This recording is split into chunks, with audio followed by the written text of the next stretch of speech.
విభజనకు ముందే లక్షల్లో పరిశ్రమలు మూతపడ్డాయి.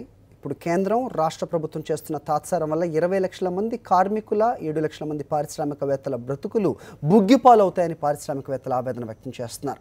ప్రత్యేక సహాయం కంటే కూడా హోదా ఇవ్వటం వల్లే పారిశ్రామిక రంగానికి మేలు జరిగి దాదాపుగా 22 లక్షల మందికి ఉద్యోగాలు కల్పించబడతాయని వారు అంటున్నారు. స్పెషల్ స్టేటస్ అనేది హక్కు. మీరు ఇచ్చిన హక్కుని మీరు వెనక్కి తీసుకుంటే ఇది చాలా దురదృష్టకరం. ఈ రాయితీలు ఏమైతే పొందుపరిచారో అవన్నీ యాక్ట్ కింద మార్చి మీరు హోదా పేరు పెట్టకపోకండి, నష్టం లేదు. అయితే ప్యాకేజీని కన్ఫ్యూజ్ చేసి అటు స్పెషల్ స్టేటస్ చెప్పి కన్ఫ్యూజ్ చేసి ఏదేదో కుంటి సాకులు చెప్పి ఇప్పుడు 2.5 సంవత్సరం కాలం వెళ్లదీశారు. సో ప్రభుత్వం ఈరోజు చాలా ఇబ్బందుల్లో ఉంది. గత కిరణ్ కుమార్ రెడ్డి ప్రభుత్వం 6 ఏళ్ళు కుదేలైపోయింది 2 తెలుగు రాష్ట్రాలు. మళ్ళీ ఇప్పుడు చంద్రబాబు నాయుడు ప్రభుత్వానికి 2.5 సంవత్సరం దాకా మీరు సాగదీస్తే చంద్రబాబు నాయుడు గారి ప్రభుత్వానికి ఇబ్బంది ఉండదేమో కానీ 5 కోట్ల ప్రజానీకం మాత్రం సర్వనాశనం అయిపోతారు.